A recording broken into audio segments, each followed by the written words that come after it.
Hello there, this is Teacher Chris again, and welcome to our Day 6 Fundamentals of English course code E21101. Let's go! Hello you guys, so as I said, we're on our Day 6 already. Can you imagine that? It's like yesterday we just started Day 1 from our Week 1 and Week 2, and now we're on our Week 3. So I hope we don't break our tradition and our habit of, getting online every Wednesday and Friday and meeting with me and having a class with me. And on our English class, you could also go to our YouTube premiere. You could watch it live with us and you could interact with us and also with other teachers. You could ask questions. And also after the premiere showing of our video on YouTube, you could always watch the video, rewatch it so that you understand the content and the topic better. So don't be scared to ask questions. I'm just here to help you. Alright? Today we are going to talk about a lot of, lots of, and a lot. Here you can find out the difference in meaning between them and how they should be used. For a lot of and lots of, again, say it with me, a lot of, lots of. A lot of, lots of. Very good. They have the same meaning. Take note. They have the same meaning. They both mean large amount or number of people or number of things. They are also both used before countable nouns and uncountable nouns. Please remember, they are being used before countable and uncountable nouns. Now let's take a look at these following sentences with countable nouns. A lot of people went to the game. Again, read it with me. A lot of people went to the game. Lots of people went to the game. So when you use a lot of and lots of, the meaning of the sentence will not change because they just mean the same. Very good. Now that is for countable nouns. Why? Where is the main noun over here? It's here. People. People. The plural form of person. Very good. For our next slide, how about we use a lot of and lots of with uncountable nouns? So take a look at this sentence over here. Let's read with me. A lot of snow falls in winter. Again, a lot of snow falls in winter. And lots of snow falls in winter. So snow right over here is an uncountable noun. So we've been talking about, since if my memory serves me right, if I'm not mistaken, I introduced to you the uncountable and countable nouns when or during day 3 or day 4. So and during that video as well, I promised you that we are going to talk about it more. Okay, so this is not the first time that we're going to talk about it because during our lessons, whether would it be online or in an actual lesson in our school, I would be clarifying and I would be mentioning a lot about nouns, especially with countable and uncountable nouns, alongside with other grammar rules that would might come up or pop up in our discussion. Alright, so let's read. Let's go back to our example. A lot of snow falls in the winter. Snow is an uncountable noun. Yes, it's an uncountable noun. Very good. So next slide. And by the way, since this is uncountable, so the following verb should always be, very good, should always be singular. Okay. Next slide. Now, how about we use a lot? It means very often or very much. Say it with me again. Very often or very much. It is used as an adverb. Adverb. What is an adverb? Let's try to look up. Adverb is a word or phrase that modifies an adjective, verb, or another adverb. Again, let's read with me. Adverb is a word or phrase that modifies an adjective, verb, or another adverb. Alright? So it often comes at the end of a sentence and never before a noun. Take note, never before a noun. So unlike lots of and a lot of, we use them before the noun. But here, a lot should never appear before a noun. It may appear after, but never before. Okay? Please remember that. Now, let's take a look at this following example. Let's read with me. I like basketball a lot. Very good. Again, I like basketball a lot. It means that you're very, very interested with basketball. Next, she's a lot happier now than she was before. She's a lot happier now than she was before. So it means that compared before, she is more than happy today than yesterday. So a lot happier. Next we have I don't go there a lot anymore. I don't go there a lot anymore. Okay, so it means before he or she goes there so much, like every day or every weekend, something like that. So now by using I don't go there a lot anymore, meaning that instead of every day, maybe once a week only, or like every twice a month, so something like that. All right, next. So here you go, ladies and gentlemen. Countable and uncountable nouns. So let's try to read it again. Countable and then countable nouns. Very good. Now, what is countable noun? Okay, let's try to read the definition.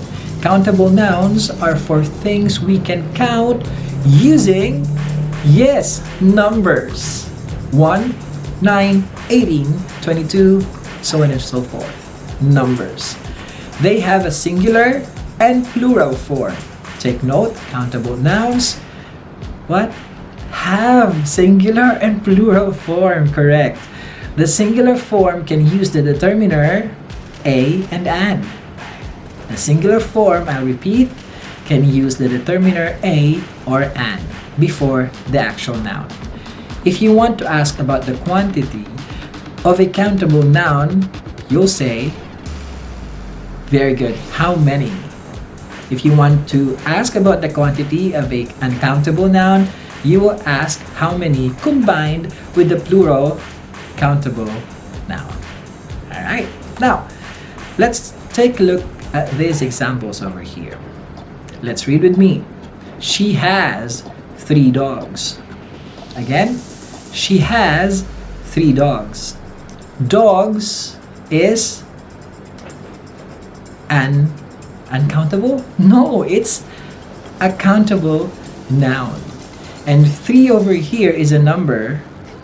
And what do we call a word that modifies noun? Very good. 3 acts or function as an adjective in this sentence. Very good. Next, I own a house. Again, I own a house. Alright, so here, there's a single house, so you can use a determiner or an article, a, since H is a consonant. Very good. Now, next, I would like 2 books, please. I would like 2 books, please. And books is a countable noun. Before books, we have 2, which act as, very good, an adjective of the sentence. Now, how many friends do you have? How many friends do you have? All right. Now, how many? We use the words how many because friends, what, is a countable noun. Very good. You're learning fast. You're learning fast. Now, what about uncountable nouns? Come on, say it with me. Uncountable nouns. All right. Uncountable nouns are for the things that we can't count. It's the complete opposite of our countable nouns. We can count using numbers. They may be the names of abstract ideas. Remember the types of nouns that we talked about earlier? I mean, in the previous videos that we had, maybe last week, if I'm not mistaken. Abstract nouns are the name of words that we cannot touch. Very good. Or qualities or physical objects that are too small to be counted, like liquids, powders, and gases. Uncountable nouns are also used with singular verb. Again, uncountable nouns are used with singular verb. They usually do not have plural form. Remember that. They usually do not have a plural form. Now, here are the list, or here's the list of some of the examples of a plural. Of uncountable nouns. With me, tea, tea. Sugar, sugar. Water, water. Air, air. Rice, rice. Beauty, beauty. Fear, fear. Knowledge, knowledge. Love, love. Money, money. Safety, safety. Furniture, furniture. Bread, bread. Cheese, cheese. So, in uncountable nouns, we can no longer use the determiner a or an. Alright, remember that. We could no longer use a or an with uncountable nouns, only with countable nouns. Alright, to express quantity, we use word expressions such as some, a lot of, much, a bit of, a great deal of, or we can use exact measurement like a cup of, a bag of, 1 kilogram of, a liter of, a handful of, a pinch of. So usually this next batch over here or the other batch here, we use them for measurements in or with ingredients that we use in the kitchen when we are cooking. So remember that. If you want to ask about the quantity of an uncountable noun, instead of using how many, we must use how much. Let's take a look at some of the examples right over here. Let's read with me. Can you give me some information about this school? One more. Can you give some information about this school? The uncountable noun over here is information. If you want it to be plural, we don't add s. There's no such thing as informations. Alright? Now, he did not have much sugar left. Again, he did not have much sugar left. Very good. How much rice do you want? Rice is an uncountable noun, so therefore we have to ask the quantity by asking the question how much. Very good. Now, please help yourself to some cheese.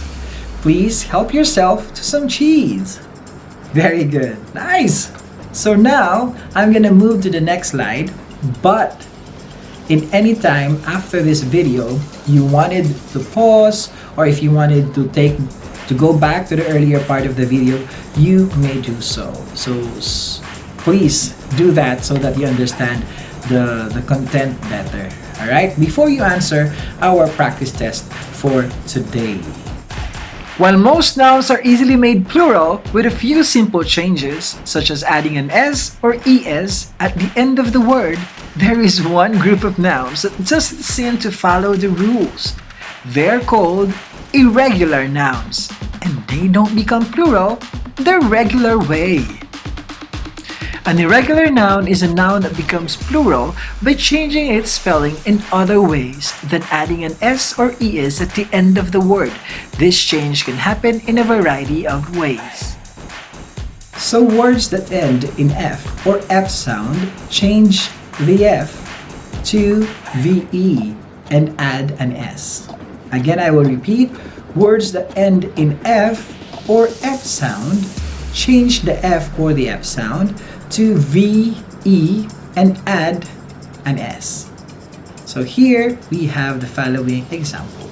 So for elf, we change f to v and e, then add an s.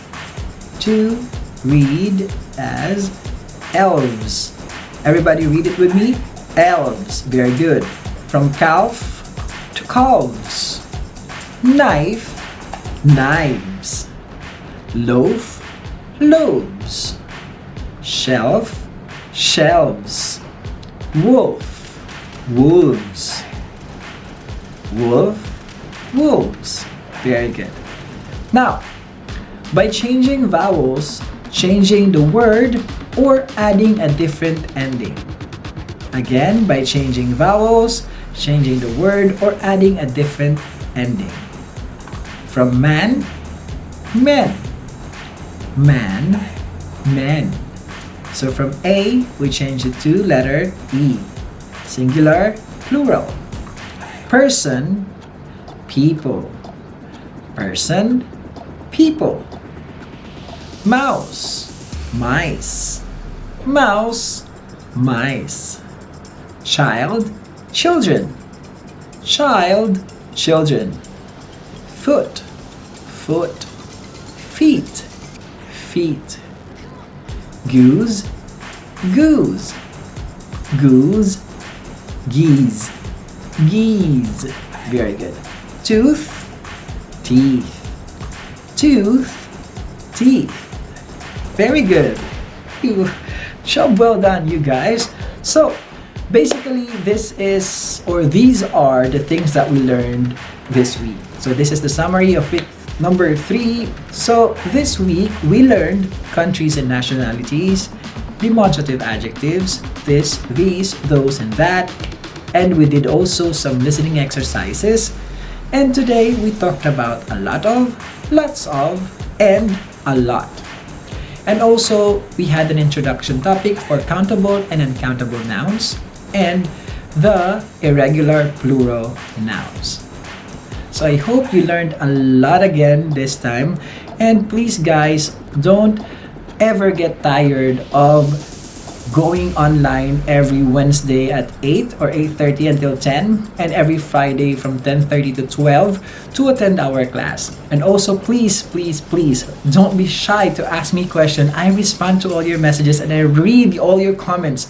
Don't forget or don't ever get shy. Okay? Also, don't forget to check all the notification in our Google Classroom for more information and more details about our online class. Please message me directly in our line support group. And also, you can send me a private message in our Google Classroom.